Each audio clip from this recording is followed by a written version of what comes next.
Acho que a imagem tá boa. Eu vou fazer um apanhado geral com vocês aí dessa segunda prova. Pelo menos a parte inicial ali de MHC e ativação, né, dos linfócitos.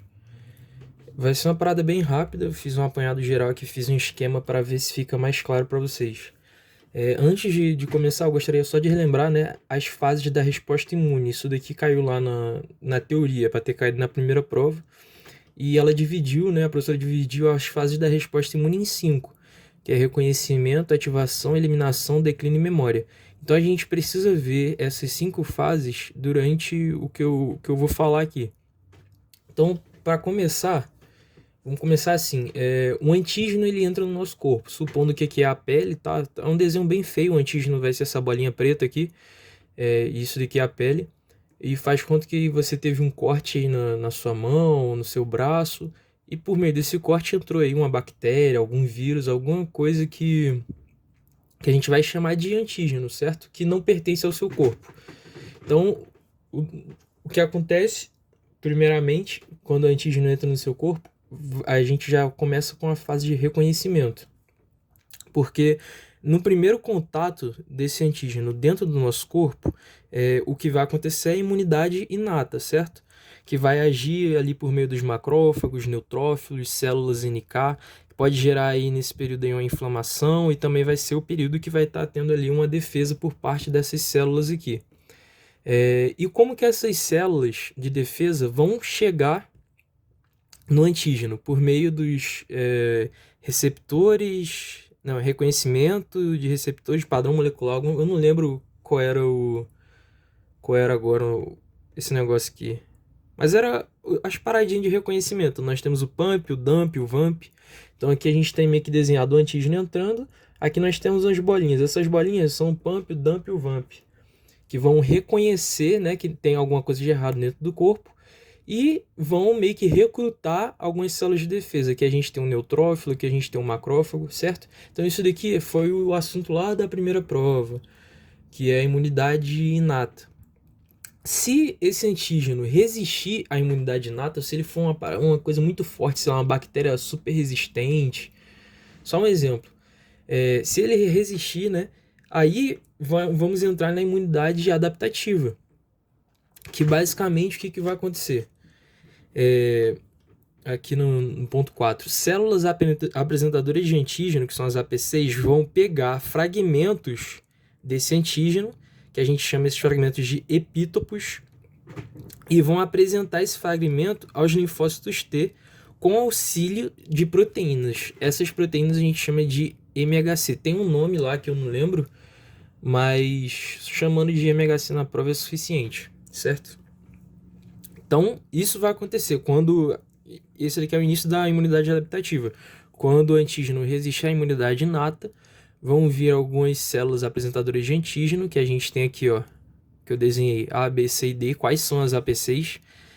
Nós temos ali macrófago, nós temos o linfócito B, nós temos células dendríticas e nós temos células nucleadas, certo? Então, essas são as APCs que existem e elas vão ser responsáveis por pegar um pedacinho, né? Então, basicamente, elas vão pegar um pedacinho aqui desse antígeno e vão ser responsáveis por levar esse pedacinho para o linfócito T. Essa parada aqui que eu desenhei nela são as proteínas. As vermelhas são MHC de classe 2 e a azul é MHC de classe 1. Tanto o macrófago que eu desenho aqui como o linfócito B, eles vão ser responsáveis por apresentar esse epítopo, né, esse fragmento de antígeno ao linfócito TCD4 efetor, ou seja, que já está ativo. A célula dendrítica vai ser responsável... e também via MHC de classe 2. A célula dendrítica também vai ser responsável por apresentar esse fragmento via MHC de classe 2, mas vai ser para o TCD4 virgem, certo? Enquanto que a célula nucleada vai apresentar diretamente ao TCD8, não vai ser mais TCD4, ao linfócito TCD8 via MHC de classe 1. Então, quando essas APCs apresentarem esse epítopo ao linfócito T, a gente vai começar aí a fase de ativação, certo? Que é o número 2 aqui, ó. Ativação. Os linfócitos T vão ser ativados por duas vias de processamento, né? Uma vai ocorrer ali no citosol, né? No citoplasma da célula, que vai acontecer aí a apresentação desse epítopo via MHC de classe 1 ao TCD8, que é basicamente ali pela célula nucleada, e também no meio extracelular, que vai ser a apresentação desse epítopo via MHC de classe 2 ao TCD4. Agora, trazendo essa informação para cá, vamos ver como ocorre aqui, basicamente, a ativação do linfócito T. Eu peguei aqui uma célula dendrítica, certo? Como exemplo, e aqui uma célula nucleada só para mostrar os dois caminhos. Vamos aqui por cima primeiro. A célula dendrítica, ela vai ter aqui o epítopo, certo? Para apresentar para o linfócito TCD4. E o que acontece? Nós temos aqui o MHC, a proteína MHC de classe 2, e aqui nós temos o epítopo, que é o fragmento do antígeno. No linfócito TCD4, certo? Aqui eu botei um Vzinho TV porque ele ainda está virgem, certo?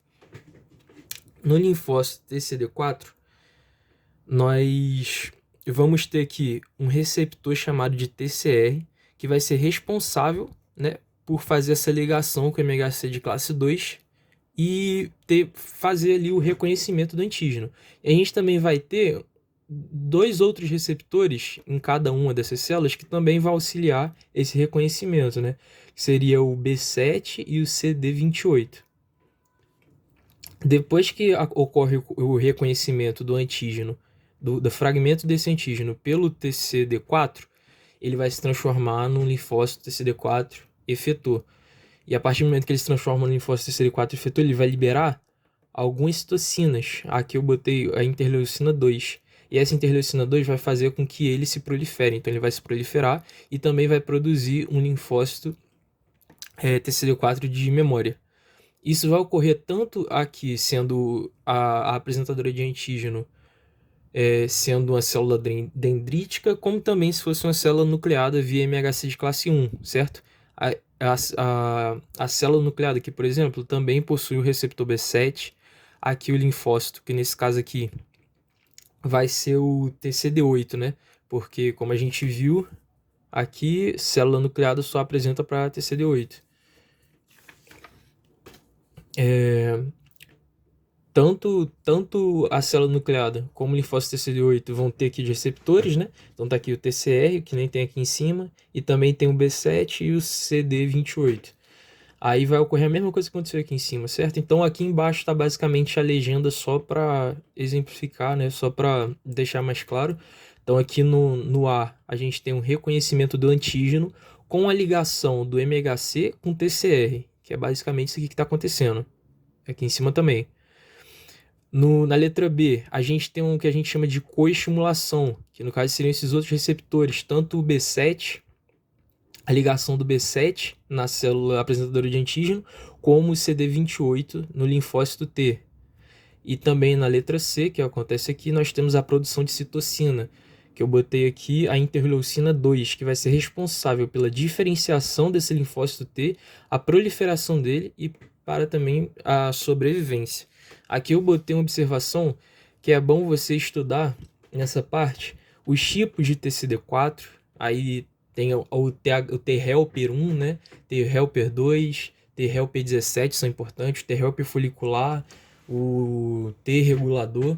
Só passando por cima, T-helper 1 auxilia macrófagos, T-helper 2 ele produz interleucinas contra eumintos e parasitas, T-helper 17 auxilia na inflamação, o T-helper folicular ele auxilia o linfócito B a produzir anticorpo, e o T-helper e o T-regulador ele regula a resposta imune. Então isso daí é bom vocês, sei lá, colocar um vídeo no YouTube ou alguma anotação da aula, é bom revisar. Então depois que aconteceu essa ativação aqui do linfócito T, né, que eu deixei um pouco resumido aqui para vocês, enquanto ele vai sendo ativado com o auxílio dessas APCs, né, a gente chama essa fase aqui de fase celular. O linfócito B ele também vai ser ativado sem precisar de a célula apresentadora de antígeno, numa fase que a gente chama de fase humoral. E essa fase humoral ela tem duas formas, que é basicamente a timo dependente e a timo independente que está atrás da folha. Primeiro a gente vai falar da timo dependente. Então, por que se chama timo dependente? Porque ele não precisa de APC, mas em compensação ele vai precisar, para ser ativado, da célula TCD4, que é um T-helper, né? Um T auxiliar. Então, e onde é que o linfócito T ele é produzido? Basicamente, ele é produzido no timo. Então, por isso que é timo dependente, porque o linfócito B vai precisar do linfócito T para ser ativado.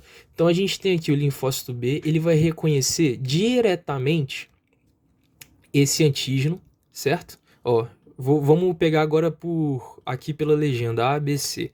Primeira coisa que acontece é o linfócito B virgem reconhece o antígeno e ele vai sair aqui da região onde ele está, junto com esse pedacinho do antígeno, e vai apresentar esse pedacinho ao TCD4, que eu coloquei aqui em verde. Eu não sei se está muito bom aí no vídeo, certo? E vai apresentar esse antígeno ao TCD4, que a gente chama isso daqui de pré-ativação. Segundo ponto, o linfócito TCD4 vai auxiliar na ativação do linfócito B, que é o que está ocorrendo aqui.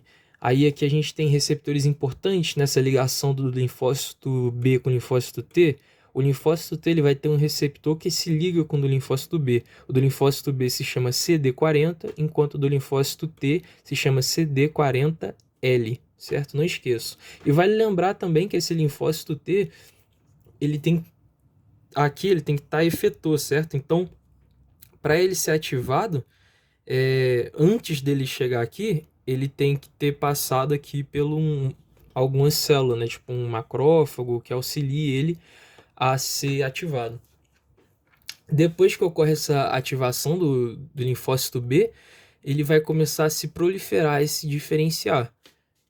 Para que serve essa proliferação e diferenciação? Basicamente, nessa proliferação e diferenciação, ele vai produzir anticorpos eficientes. A diferenciação em plasmócitos, aqui nós temos diferenciação, tipo, aqui nós temos linfócito B ainda, mas aqui a gente tem, por exemplo, um linfócito T regulador, certo? T regulador não, T helper folicular, e aqui a gente tem um plasmócito, então ele se diferencia. O plasmócito serve basicamente para produzir anticorpos, certo? E também vai gerar também produção de células de memória mais eficientes, a gente chama de memória alta. Essa parte aqui, é nessa parte que vocês revisam a parte que também vai cair na prova, né? Hipersensibilidade, autoimunidade, imunodeficiência, alergia. Revisem bem a alergia, tá? Porque eu acho que é importante você saber o processo. Então, a gente viu aqui a parte do time dependente, é bem simples. E agora a gente vem para o time independente. O time independente, basicamente, ocorre quando nós temos a invasão de antígenos multivalentes dentro do corpo. Eles são reconhecidos diretamente pelo linfócito B, aqui essa paradinha aqui que a gente chama de BCR, né, que é a parte que faz o reconhecimento. E o linfócito B ele não vai precisar da ativação do linfócito TCD4, porque esses antígenos multivalentes vão ativar diretamente o linfócito B e vão fazer ele produzir anticorpos. Só que esses anticorpos são menos específicos, então vai gerar ali uma memória mais baixa. Esses antígenos multivalentes nada mais são do que polissacarídeos, ácidos nucleicos e glicolipídios. Por que é importante saber disso? Porque algumas bactérias encapsuladas possuem, né, nessa cápsula, polissacarídeos. Então elas podem ser consideradas aí antígenos multivalentes que vão ser reconhecidos diretamente aí pelo linfócito B e que vão ativar ele também sem precisar do auxílio do linfócito TCD4. Então, a partir do momento que a gente termina essa fase de ativação, né, que a gente ativou aí o linfócito T, a gente ativou o linfócito B por duas vias, timo dependente e timo independente, a gente vai entrar no finalzinho, que basicamente são essas três últimas partes aqui, que a gente vai ter a destruição do antígeno, né, se o corpo conseguir destruir, que a gente chama de fase de eliminação. Aí depois a gente vai ter as mortes das células de defesa, tanto o linfócito B como o linfócito T e alguns anticorpos, se eu não me engano, vão morrer. Então a gente entra aí na fase de declínio. E a gente, em todo momento, a gente produziu aí células de memória. Então a gente vai entrar aí na fase de memória. Que aí quando entrar uma próxima vez esse mesmo antígeno, o seu corpo já vai estar, né, com a resposta pronta, porque já vai ter células de memória específicas para aquele antígeno. Então isso daí foi um apanhado geral. Eu posso ter errado bastante aqui, mas eu acho que vai dar uma boa revisão aí para vocês irem para essa prova. E vou deixar separado aí também uma playlist com outros vídeos com relação a esses outros assuntos aqui, para vocês irem bem nessa prova. Valeu!